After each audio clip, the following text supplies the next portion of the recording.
Bonsoir, c'est encore moi Léopold. Je vous accompagne pour toute la durée de Sidération. Soyez les bienvenus. Pour cette deuxième soirée du Festival des Imaginaires Spatiaux, je vous rappelle que nous évoluons en compagnie de robots, de cyborgs et de compagnons de l'espace, parce qu'ils suscitent des passions, de l'attachement, des affections et de la tendresse.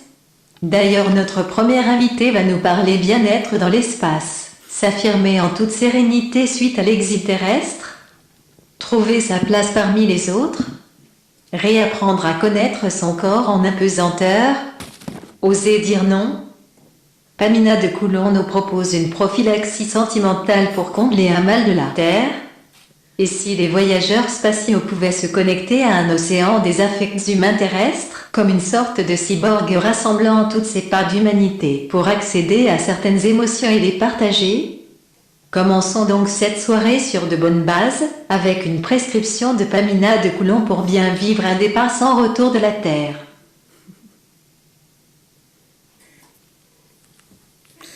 Bonsoir. Quelle introduction. Alors justement, je vais tout de suite commencer par faire une introduction qui est aussi une sorte d'avertissement parce que je pense que ça vaut la peine et puis qu'en plus, vu que j'ai choisi un format plutôt conférence aujourd'hui, ce que je ne fais pas d'habitude, j'ai carrément le droit de faire une introduction et c'est assez agréable de pouvoir un peu vous dire à quoi vous allez vous attendre et il faut vous attendre. Moi, je suis auteure-performeuse et d'habitude, je fais des performances où j'ai pas de notes et où mon texte n'est pas forcément écrit non plus, mais il est préparé. C'est des gros discours, des gros monologues sur beaucoup de sujets mélangés. C'est drôlement pluridisciplinaire. Et en ce moment, je suis en train, déjà depuis une année et encore pendant une année, de créer un nouveau gros projet, gros spectacle qui a comme axes principaux le voyage dans le temps, la migration humaine, l'océan, la mer et l'eau, et les abysses et les monstres. Et pendant que je fais de la recherche, je recherche sur tout plein de sujets et de petites choses diverses et variées, et ça me fait une sorte de gros catalogue de sujets en attente d'agencement.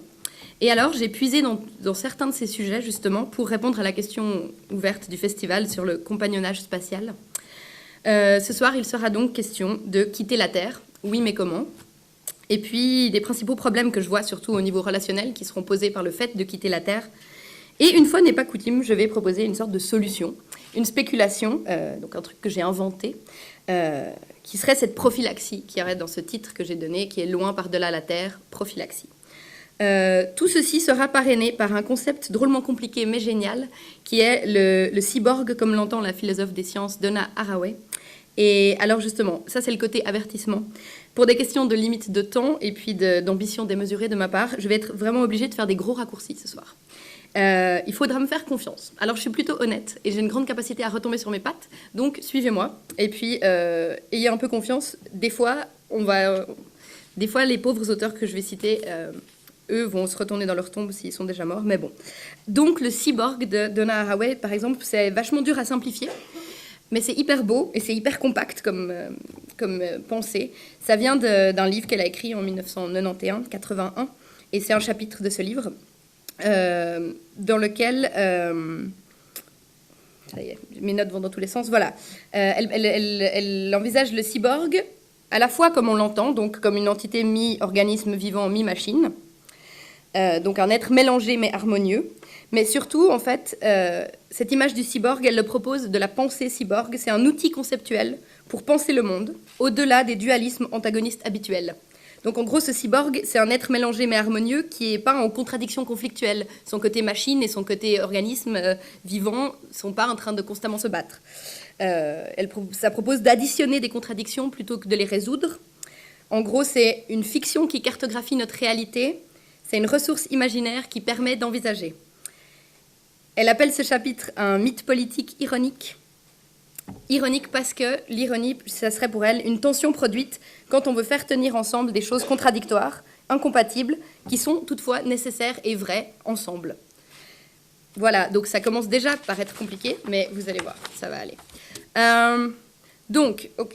On va commencer par ce prisme migration que j'ai parce que je suis en train de travailler là-dessus. Alors, pour parler d'espace, je me suis demandé quel projet migratoire on aurait. Le projet migratoire, c'est les désirs et les imaginaires vectorisés dans l'espace-temps. C'est en gros un axe quoi, pourquoi, sur un axe comment, où. Alors, le projet migratoire, ce serait quitter la Terre. Tout d'abord, on n'a qu'à considérer que ce serait un choix, qu'on va décider de quitter la Terre, et alors là, directement, on est dans la conquête spatiale. Et alors moi, directement, j'ai une sorte de malaise avec ce terme de conquête spatiale, parce que ça sonne très colonisation tout de même, et que je me dis tout de suite, quoi encore attendez. Alors d'accord, l'espace, c'est des espaces prétendument inhabités, mais quand même, je trouve que ça touche à un rapport un peu complexe quand même de la civilisation que la civilisation humaine a avec elle-même. Cet idéal un peu pourri des Lumières, déjà qui nous tient depuis les Lumières, cette ambition un peu émue et émouvante d'aller apporter la civilisation, cette espèce d'ambition qui excuserait tout. Je trouve que quand on rajoute ça en plus à l'idée d'aller le faire dans l'espace, ça rajoute une couche d'évidence à l'anthropocentrisme auquel on a déjà tendance, qui est un peu délicate. Par exemple, immédiatement, j'ai été confrontée à la terraformation. Avant, c'était surtout dans la science-fiction. Maintenant, c'est une véritable science. C'est la science qui étudie la transformation de l'environnement naturel d'une planète afin de le rendre habitable pour nous, en réunissant les conditions de vie type terrestre. Donc, c'est vraiment essayer de transformer une planète en notre planète. Alors, quand j'ai vu ça, j'étais tout de suite un peu offusquée. Je me suis dit, non, mais de quel droit? Voilà, elle n'a rien demandé, la planète. Et là encore, c'est pousser l'anthropomorphisme, parce qu'en fait, la planète, on ne sait pas si elle n'a rien demandé. Enfin, justement, en fait, il faut tout le temps faire gaffe, il faut tout le temps être très, très vigilant avec tous ces concepts. Donc, notre projet migratoire, c'est quitter la Terre, vu sous cet angle-là. Donc, c'est un choix, c'est de la conquête spatiale. Et là, on se confronte directement à une sorte d'enthousiasme naïf de type « youpi, l'espace ». Et c'est vachement flippant, je trouve. La science et la technique avancent petit à petit, comme elles peuvent. Il y a un système de priorisation spécifique au développement spatial. C'est une sorte de double hélice. Il y a d'abord traiter les problèmes au fur et à mesure qu'ils apparaissent. Puis ensuite, il y a les questions de vie ou de mort d'abord. Ça fait que c'est jamais très très long terme, le développement spatial. On voit directement les murs qu'il y a devant nous comme ça. Et pourtant, nombreux sont déjà ceux qui considèrent ça possible et qui sont déjà, par exemple, il y a des sociétés qui travaillent déjà à la création de complexes de loisirs, cette espèce de véritable Las Vegas flottant comme ça, où on pourrait vraiment aller trop s'amuser dans l'espace. Alors que quand même, rien que la question de l'eau n'est pas du tout réglée, on ne sait pas comment on va faire pour boire, mais on imagine déjà le Las Vegas. Après, je pense que tout ça, c'est aussi dû au fait que c'est devenu déjà moins excitant qu'avant le voyage dans l'espace. Et oui, déjà. Alors, déjà, parce qu'avec chaque mission spatiale réussie, l'exploration devient de plus en plus comme une routine, jusqu'à atteindre l'ennui. Il y a plusieurs témoignages d'astronautes, spationautes, cosmonautes qui disent que quand même, ils se sont plus ou moins ennuyés dans l'espace. Et je pense que c'est aussi dû au fait qu'un déplacement de paradigme assez important qui dit qu'à la fin du programme Apollo, on a arrêté d'aller si loin dans l'espace. Maintenant, on reste dans des limites un peu plus proches de notre Terre. Et on a vraiment passé avant, on était dans l'exploration de l'espace, puis maintenant, on fait des expérimentations dans l'espace. Et en fait, du coup, dans une logique capitaliste néolibérale, c'est normal qu'on ait passé de l'exploration, après l'expérimentation, et il y en a qui conçoivent déjà l'exploitation de l'espace, et du coup, ces espèces de bases d'amusement dans l'espace. Alors, je vais vous faire un aveu qui doit déjà être un peu apparent en ce moment. Je suis assez astrosceptique. En tout cas, dans cette idée qu'on irait tous habiter dans l'espace et que ce serait le gros pied. Parce que déjà, je pense que ça va être méga dur. C'est un environnement méga hostile, pas en soi, mais pour nous, c'est un environnement super frustrant. C'est un environnement qui n'est pas très généreux. C'est pas du tout le lieu de prédilection pour se retirer et construire un monde meilleur. Ce n'est pas le Larzac. Et du coup, ça donne pas tellement envie, je trouve.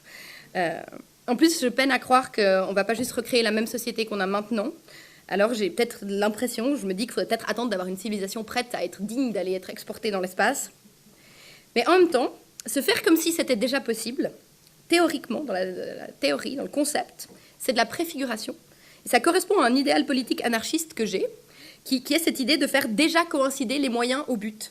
C'est de déjà considérer que ce sera OK, qu'on va faire comme ça, pour pas rester bloqué dans une sorte de résignation pratique dégueulasse, mais pour réussir à penser la suite, à s'émanciper de ça. Donc en soi, je suis vraiment, à la base, vraiment pour cette préfiguration. Et du coup, ça me chamboule beaucoup, et ça me remet en question d'être particulièrement sceptique par rapport à cette manière d'envisager que ça va être super, on va tous dans l'espace, puis il n'y a plus de problème. Je me sens hyper réactionnaire. Ah, pour me rassurer, j'ai quand même trouvé des arguments imparables. C'est que tout de même, tout est vraiment pensé dans des logiques capitalistes néolibérales et basé sur le profit, dans toute cette imagination de la conquête spatiale. Et puis, malgré la soi-disant magnifique coopération spatiale internationale, c'est toujours un point de vue de grosse nation colonisatrice tout de même. Donc voilà, j'ai réussi à valider ma lucidité critique. Je ne suis pas de droite pour autant. Donc ça va.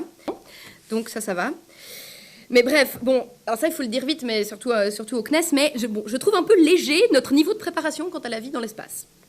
Je vais prendre comme preuve ce que j'ai pu recueillir en termes d'informations relatives au sexe dans l'espace. C'est une partie de recherche que j'avais déjà faite et que j'avais intitulée « Fantasme versus réalité ». C'est pas très joyeux comme titre, mais je trouve que ça pose le ton. Faut dire, donc, en parlant de sexe, je vais parler de sexualité en tant que manifestation interpersonnelle. Je ne vais pas m'attarder sur l'auto-érotisme. Et puis, il y a vraiment les deux notions du plaisir et de la procréation. Quoi qu'il en soit, le sexe, c'est le tabou des agences spatiales. Avec la NASA en tête et son magnifique puritanisme. Après, la France, je n'ai pas trouvé grand-chose. Il y a un mythe comme quoi les Russes seraient plus libres. Franchement, ça va. Officiellement, donc, il n'y a encore eu aucun rapport sexuel dans l'espace. C'est un sujet écarté d'une manière un peu légère, je trouve, et c'est toujours en rapport à ce côté un peu on fait une chose après l'autre, dont je parlais avant. Justement, écarté d'une manière un peu légère, la réponse qu'il y a eu souvent, c'est « Non, mais nos gars, c'est des pros ». Oui, bah justement, si c'est des pros, quand même comme l'exploration avec ses visées de colonisation, rien qu'en termes de procréation, c'est quand même une belle importance. Donc si c'était carrément des pros à ce point-là, peut-être qu'il faudrait s'y pencher.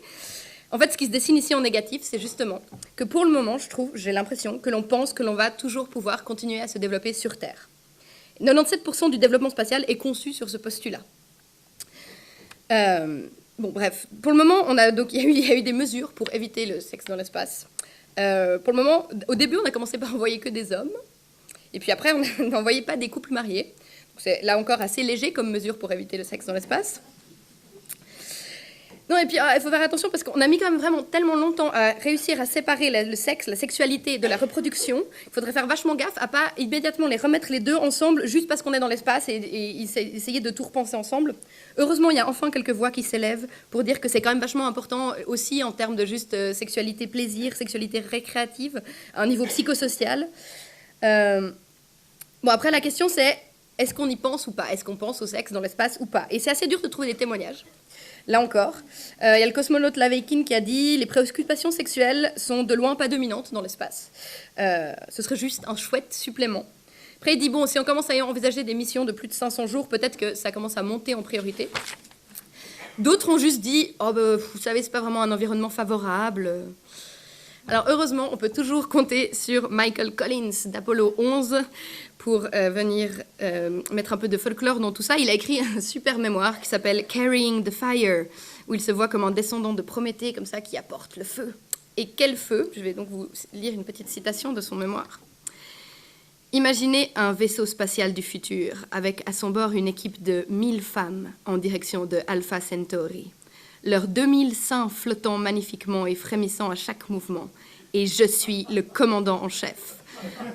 Nous sommes samedi matin et il est l'heure de l'inspection, naturellement. » Alors déjà, moi, je suis très étonnée, il fait une référence au samedi matin, comme si on allait garder nos cycles circadiens, ces cycles biologiques de 24 heures qui sont que liés à la Terre. Bon, mais c'était pas le but de cette édition de citation. Ça leur traverse quand même l'esprit, allez, en tout cas à Michael Collins. Donc j'accuse les astronautes, spationautes et même les soi-disant frivoles cosmonautes russes d'avoir autant collaboré à ce gros tabou qui les concerne pourtant tout particulièrement. Alors, justement, ils ont signé des codes. Et alors, si on prend le code de responsabilité professionnelle des astronautes de la NASA, il nous dit « Nous nous efforcerons d'éviter les comportements inappropriés. » Donc, c'est, comme dit Marie Roach, c'est une sorte de serment scout, comme ça. Et puis, le code de conduite de l'équipage de l'ISS, de la Station spatiale internationale. Aucun membre de l'équipage ne doit agir de sorte à entraîner un traitement préférentiel indu à toute personne ou entité dans l'exercice... Traitement référentiel indu. Ils n'ont pas peur des termes à l'ISS. Bon, mais en vrai, ça montre vraiment deux choses. Ces programmes spatiaux, déjà, ils sont financés avec nos impôts. Les astronautes sont des figures publiques super exposées. Et des faux pas tendancieux ou des violations de l'étiquette morale pourraient entraîner des outrages publics et du coup des coupes budgétaires sérieuses. Et d'ailleurs, c'est le cas pour beaucoup de choses, parce que les tests pour Mars, avec 10 personnes en huis clos pendant 8 mois dans Sibérie, ils ont quand même vachement intérêt à dire que tout baigne. Si on savait que non, mais évidemment, non, tout le monde pète les plombs, et ben évidemment, on arrêterait aussi de subventionner ça, et ces recherches n'auraient plus lieu. Alors que non, en plus, nous, les gens qui payons pour tout ça, on n'en demande qu'à y croire, on veut payer, et bientôt, tous pouvoir aller rejoindre Matt Damon sur Mars et planter des patates avec lui.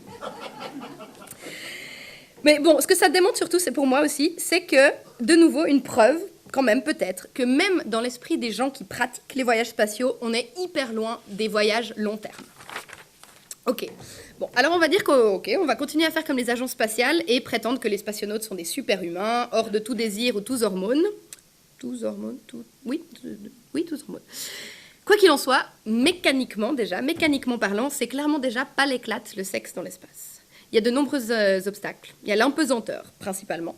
L'impesanteur, ça fait qu'il y a des déplacements de fluides différents. Alors déjà, au niveau de la pression sanguine, qui est quand même à la base des érections, on a des témoignages contradictoires. Donc certains disent que ça aide, d'autres pas du tout. Donc, au niveau du sperme, on ne sait pas du tout ce que ça fait. Après, tout ce qui se passe chez les femmes, il y a encore beaucoup moins d'informations. Mais après, c'est comme sur Terre, hein, on est magique. Donc de toute façon, il n'y a pas de problème. Non, et puis surtout, il y a la troisième loi de Newton, le principe des actions réciproques, qui fait qu'il n'y a pas de friction. Par manque d'accélération gravitationnelle, le mouvement se contient à même hauteur, et bref, il n'y a pas de friction. Du coup, je touche, la personne part. En gros, c'est la merde. C'est la merde. Mais il y a des solutions. Il y a des solutions de type attache, lien, ceinture. Il y a les concepteurs de cette grande station spatiale de l'amusement, là, ils ont inventé le Snuggle Tunnel. C'est une sorte de boyau comme ça, de tunnel tout restreint, à l'intérieur recouvert de velours, dans lequel on peut se glisser. Et alors, ça contient vachement les mouvements. Donc, même si je touche l'autre, il ne part pas très très loin. Donc, il y a aussi une romancière qui est très fascinée par l'espace, qui s'appelle Vanna Bonta, qui est en train de conceptualiser une combinaison spatiale pour deux. Ça s'appelle le Two Suit. C'est à base de zip et de scratch. C'est tout pourri. Mais voilà, on en est là. Donc bon, en fait, au final, c'est quand même pas si dur, et donc c'est aussi d'ailleurs pas si excitant. On va faire en gros comme sur Terre. D'abord, c'est pas top, et puis petit à petit, on va s'améliorer visiblement. Bon, mais revenons à cette idée du projet migratoire, là. Quitter la Terre. Admettons cette fois, par contre, que quitter la Terre serait pas un choix. Hein, il y a certains fervents avocats de la colonisation-conquête, ah oui, j'ai écrit ça en un mot, la colonisation-conquête spatiale, qui avancent l'argument suivant, que la Terre serait un système de défaillance unique. En gros, si tu détruis la Terre, tu détruis l'humanité. Et non, alors c'est pas cool et c'est pas ok, on peut pas laisser faire ça. Leur argument principal, c'est que les dinosaures, ils ont été éradiqués en un après-midi, ça ne peut pas nous arriver. En gros, c'est une sorte de gros backup sécuritaire qui dit qu'il faut s'ouvrir des horizons, il faut trouver des chemins alternatifs absolument, il faut réussir à quitter la Terre, aller vivre sur Terre, aller dans l'espace. Ce qui est vachement marrant, c'est que dans ces arguments, ils n'arrêtent pas de dire si une attaque extérieure vient détruire la Terre, ils vont détruire l'humanité. Mais en fait, ça marche que dans ce sens pour eux, quelque chose d'extérieur. Parce que quand même, d'après moi, le scénario le plus probable dans le projet migratoire, quitter la Terre, on n'a pas le choix, c'est quand même le game over. Dommage, voilà, on a cassé la Terre. Et alors ça, c'est vraiment dommage. Ce serait une migration qui naîtrait sur les cendres de ce gros échec de l'humanité quand même. Ce qui provoque une mélancolie totale et un amer sentiment de responsabilité et d'impuissance tout de même. On a vraiment merdé. Ça me fait penser à la fin de Jurassic Park où ils finissent par s'éloigner comme ça en hélicoptère et puis on voit juste sur l'île les dinosaures qui sont en train de s'entretuer, de se manger. Et puis on s'éloignerait comme ça en silence en regardant par le hublot la Terre s'éloigner. Bon, bref, admettons donc qu'on est toutes et tous amenés à quitter la Terre. Alors là, le sexe dans l'espace, le gros souci, c'est quand même de la procréation biologique dans l'accouplement cosmique. Parce que si on doit tous quitter la Terre, on ne peut plus essayer de revenir sur Terre pour se reproduire. Alors, l'état de la recherche, là, n'est pas méga avancé non plus. Hein. Alors déjà, de nouveau, parce que ça reste politiquement incorrect. La procréation biologique dans l'espace, c'est politiquement incorrect. Rappelez-vous aussi que l'échelle de priorisation à base des questions de vie ou de mort, en fait, la reproduction, c'est plutôt en bas de la liste. Et c'est pas du tout une blague. Il y a vraiment tellement d'autres problèmes auxquels on se confronte en termes de vie ou de mort quand on pense à aller vivre dans l'espace que la reproduction, on n'y est pas encore arrivé. Donc vraiment, on n'est quand même vraiment pas fait pour vivre dans l'espace. Hein. On est des organismes dont toutes les caractéristiques ont évolué pour survivre dans un monde à base d'eau, d'oxygène et d'un certain niveau de gravité. Et c'est bien là le problème. Donc l'état de la recherche, Alors j'ai trouvé qu'apparemment pour les poissons, c'est ok, on sait faire se reproduire des poissons dans l'espace, et ça marche. Alors par contre, il n'y a toujours pas d'eau dans l'espace, mais... après, sinon, tout est plutôt fait à base de rats et de souris. Et on n'a pas encore fait des cycles complets où ils se reproduisent. En tout cas, j'ai rien trouvé là-dessus. En gros, il y a pas mal de problèmes de toute façon, surtout au niveau des os et de la colonne vertébrale. À cause de l'impesanteur, ça fragilise les os. C'est un rapport au calcium qui se comporte plus pareil.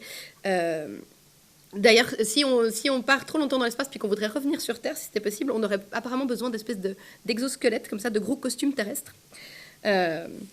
On rigole de tout ça, mais en fait, il y a un gros problème qui n'est pas du tout résolu quand même, c'est la radiation cosmique. La radiation cosmique, au niveau de notre sol, elle est largement dispersée par la magnétosphère ou bloquée par l'atmosphère, mais plus loin, plus haut, ça risque carrément de nous ioniser, ça risque de casser notre bel ADN, causer des cancers, des malformations génétiques. Oui, alors on ne sait vraiment pas quoi faire avec ça pour le moment. Après, c'est clair qu'on ne pourra pas franchir l'écart entre espèces célestes et espèces terrestres juste en un seul bond, ni psychologiquement, ni socialement, ni biologiquement. Adressons brièvement la question de l'évolution humaine. Pendant que les premiers colons de l'espace joueront autant que possible à la vie sur Terre, une nouvelle branche de l'humanité est déjà en train d'évoluer dans le module interstellaire. Si quitter la Terre, c'est nouveau pour notre espèce, en fait, les processus qui résultent à cette stupéfiante migration sont aussi vieux que la vie elle-même. C'est les processus de reproduction, variation, sélection. Au fil des générations, dans l'espace interstellaire, le génome va subtilement se modifier. Et d'ailleurs, la culture aussi va réassembler ses normes pour viser une vie agréable dans notre nouvelle réalité. Et le succès des aventures interstellaires tient complètement à la capacité de l'humanité de s'accommoder des nouveaux arrangements sociaux et démographiques. Et en tout cas, on va devoir continuer à se reproduire. Et donc avant, une fois, on faisait des clones. Et puis, il y a environ 1 milliard d'années, on a trouvé une nouvelle forme de réplication. C'est le mélange d'ADN de 2 individus, les deux sexes biologiques. Cette essentielle fertilisation de l'ovule par le sperme, c'est assez peu probable que ça change avant un bon bout de temps. L'évolution est hyper conservatrice, généralement intolérante à des changements aussi radicaux dans des systèmes établis. On va donc devoir compter encore un moment sur le mélange de ces 2 sexes biologiques. Et puis ça va continuer à influencer la sexualité du coup. Après, à travers les âges et avec l'évolution des cultures complexes, l'humanité a inventé pléthore de propositions en réponse aux questions de sexe et de sexualité. Même parmi les communautés les plus conservatrices, il y a donc, en final, beaucoup de manières d'être humain. Donc ça va être comme sur Terre. Tant que les arrangements sont un peu harmonieux et que l'on soucie un peu des enfants interstellaires, ça devrait pouvoir rester sympa et différent.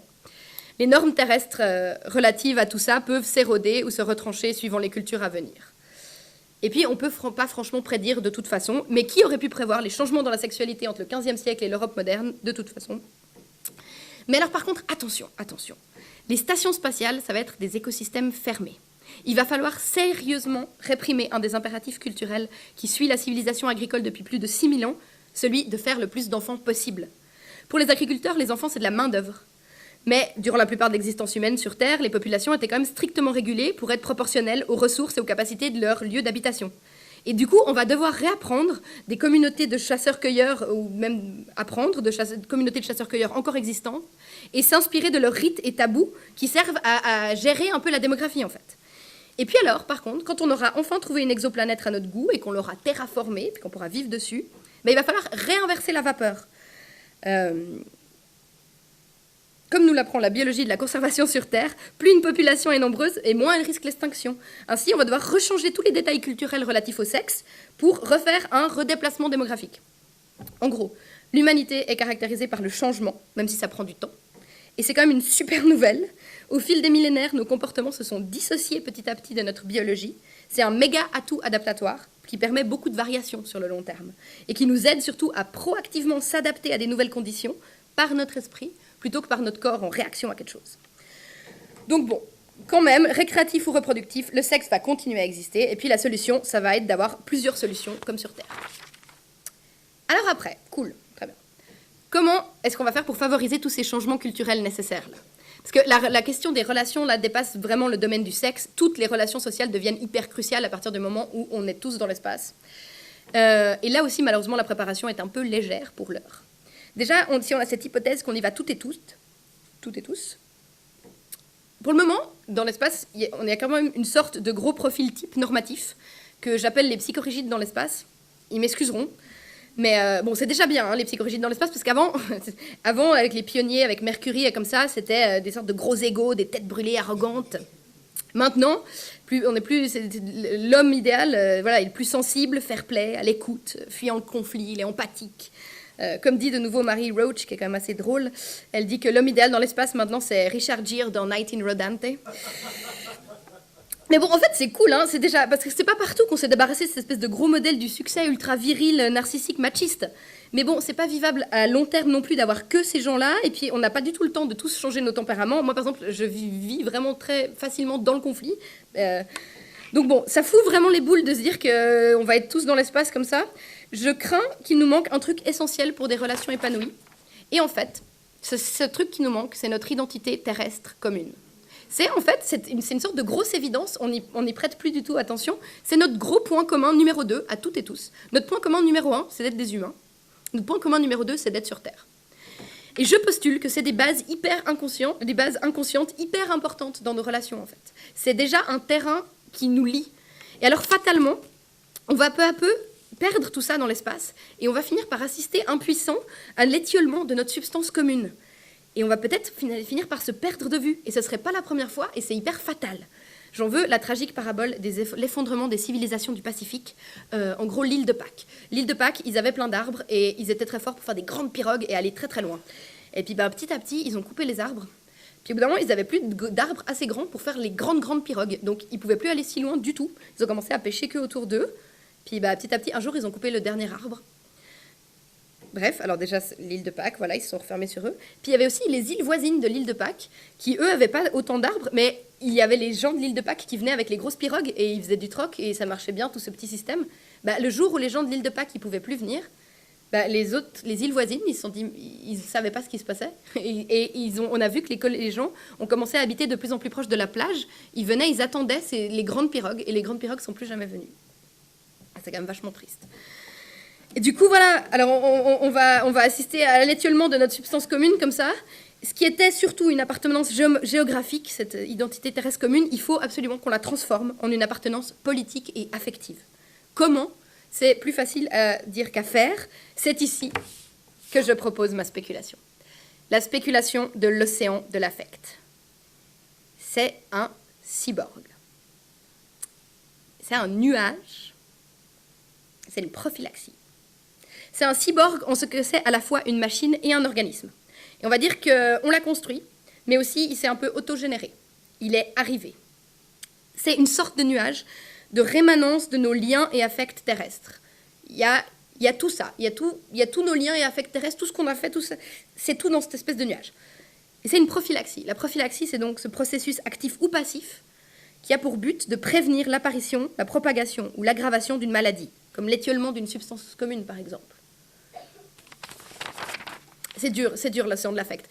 Si ça vous aide, vous pouvez brièvement imaginer l'océan de Solaris, la version originale de Tarkovsky, mais pas vraiment non plus.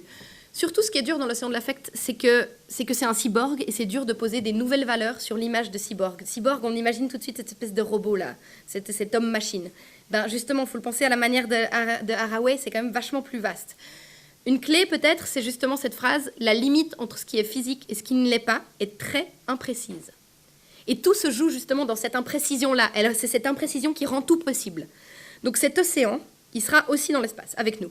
Et on y aura accès, toutes et tous, sans restriction. On peut l'avoir quand on veut.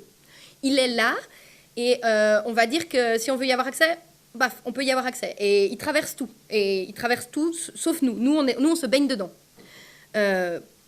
Voilà, il sera là pour nous aider. C'est la prophylaxie. On ne sait pas très bien comment, mais ça va marcher. Alors pourquoi un océan ? Parce que les ondes électromagnétiques. Haraway, elle dit « Nos meilleures machines sont faites des rayons du soleil ». En ça, elle veut dire c'est des signaux, des ondes, des chiffres. On ne les voit pas, on ne les sent pas. L'océan, il se trouve que les émotions, elles voyagent vachement mieux par les vagues et par les marées. Alors, si on y pense, ça ne pourrait pas être grand-chose d'autre qu'un océan, en fait. L'océan, c'est l'exact juste dosage d'attrait et de répugnance qui fait qu'on en a peur, on le respecte, mais on se baigne quand même dedans. C'est l'environnement idéal pour la préservation de puissants secrets. On m'a demandé comment on se baigne dans cet océan. Je sais pas. Je me suis dit, niveau sensation, je pense que ce sera chaud. On aura des frissons. Ce sera aussi doux, mais un peu piquant. Nos meilleures machines sont faites des rayons du soleil. Cet océan, c'est le lieu ultime de l'échange d'informations. En s'y baignant, on y gagne quelque chose et on y laisse quelque chose. Là-dedans, il y a la logique de la réciprocité du don. Si je me baigne dans le Gange, je prends un peu du Gange en moi, mais je laisse un peu de moi au Gange, au niveau physique et transcendantal. C'est une sorte de coopération. Je me permettrai de rattirer votre attention sur le fait que la limite entre le physique et le non-physique est très imprécise et que à la limite, c'est nous qui la construisions, la limite. Bon, bref, il y aura cet océan de l'affect. Cette prophylaxie active ou passive, qui, en prenant un peu en charge notre mémoire émotionnelle, va nous permettre d'avoir moins peur des identités partielles qui nous constituent. On a tendance à se vouloir tellement entier, tellement opaque, tellement terrien. On intègre plein de contraintes de cohérence personnelle que l'on s'impose nous-mêmes. En fait, cet océan, c'est une véritable chance conceptuelle pour pas trop s'embarrasser d'unités essentielles. Alors avec cette combine, presque, même moi, je suis convaincue, en tout cas plus convaincue qu'avant, qu'on va peut-être pouvoir tenter l'expérience de la société meilleure dans l'espace. Si toutefois on règle l'histoire de l'eau potable quand même. Poursuivons. Justement, comme Haraway, elle nous dit, et c'est quand même drôlement intéressant, elle dit « Le cyborg n'a pas d'histoire de ses origines au sens occidental. C'est le moi par excellence, enfin dégagé de toute dépendance. Elle dit « A man in space », un homme dans l'espace. Ou encore elle dit « Il n'a pas rapport avec la chute ». Et si joliment, le cyborg ne reconnaîtrait pas le jardin d'Éden. Il n'est pas fait de boue et il ne peut pas rêver de retourner à la poussière. Bon, on commence à comprendre où elle veut en venir. Le cyborg, l'idée du cyborg n'est pas circonscrite, contenue circonscrite dans ce gros récit originel qui inclut autant qu'il exclut. Le cyborg peut continuer à construire son identité de manière plus délibérée. Et elle propose justement d'évacuer cette histoire de genèse, de quitter le jardin. Gardons ça sur le feu, un petit instant, pour se pencher sur 3 outils conceptuels qui vont permettre une lecture riche de cette histoire d'océan de l'affect. Ça va être l'objet transitionnel de Donald Winnicott, le lieu de mémoire de Pierre Nora et la relique par l'humanité entière. C'est le moment des gros raccourcis. L'objet transitionnel, c'est le concept psychanalytique autour du doudou, en fait, le doudou des bébés. Alors vraiment, c'est une évidence qui s'est imposée à moi, je vous jure, je ne l'ai pas forcé. Quitter la Terre, c'est quand même vraiment quitter la mer. Hein. Du coup, cet océan, ce serait un objet transitionnel pour nous. Alors je vais vous faire vite Winnicott. Hein. Je pense que si je le fais vite, vous comprendrez ce que vous pourrez, et puis comme ça au moins c'est passé vite. Le nourrisson, quand il est nourrisson, il n'a pas conscience des limites de son corps ou de celui des autres. Il vit dans ce qui s'appelle une indistinction. Il est tout subjectif, il y a tout qui est intérieur, il y a tout qui est lui, il y a tout qui est moi. Et puis, contrairement au tout objectif, à l'extérieur, au non-moi. Le non-moi, c'est pas encore l'autre, c'est juste le non-moi. Entre le tout subjectif et le tout objectif, il y a une zone de transition. Quand il est dans cette indistinction, le nourrisson, tout se passe comme si ce bébé avait le pouvoir de faire surgir l'objet à sa satisfaction, de créer magiquement l'objet. Le sein est créé et sans cesse recréé par l'enfant à partir de son besoin. Ça, il pense, justement, au moment où il veut le sein est là. Du coup, au lieu de se dire « ma mère est super », il se dit « waouh, je veux le sein, je le crée ». C'est le concept de trouver-créer de Winnicott qui est hyper intéressant. Bref, l'objet transitionnel, c'est la première possession non-moi, qui en fait est à la fois moi et non-moi. L'objet transitionnel, il est justement en train de faire la transition, donc c'est à la fois moi et pas moi, ce qui nous donne un sentiment de contrôle, mais pas un contrôle absolu, mais juste un contrôle par la manipulation. C'est une interface entre l'enfant et sa mère qui permet le vécu non angoissant de la séparation. C'était surtout ça qui était important. Et il y a un transfert vachement intéressant qui se fait. L'enfant ne fait jamais le deuil de l'objet transitionnel, mais il étend juste son intérêt pour le transitionnel à tous les autres domaines de la culture. Donc contrairement au deuil qui est un processus de désinvestissement, où on perd l'intérêt, on perd l'investissement dans l'objet, en fait, après l'objet transitionnel, on étend juste l'investissement. C'est quand même vachement beau. Donc, voilà, cet océan de l'affect serait un objet transitionnel pour nous, qui serait peut-être à la fois nous et non nous, qui permet le vécu non angoissant de la séparation, puis petit à petit l'extension de l'investissement au reste de l'espace, à tout ce qu'il y a, et non pas le deuil. Ça sonne quand même vachement sympa tout ça. Ensuite, les lieux de mémoire. Les lieux de mémoire, c'est un concept développé par Pierre Nora, c'est un concept en histoire. C'est un jeu entre mémoire et histoire. Les lieux de mémoire, c'est à la fois simultanément matériel, symbolique et fonctionnel. Matériel, par exemple, un dépôt d'archives, ça peut être un lieu de mémoire. Symbolique, une minute de silence, ça peut être un lieu de mémoire. Fonctionnel, un testament, une association d'anciens combattants. En fait, ce concept-là, c'est un jeu entre mémoire et histoire, en ce que la mémoire, c'est affectif et magique.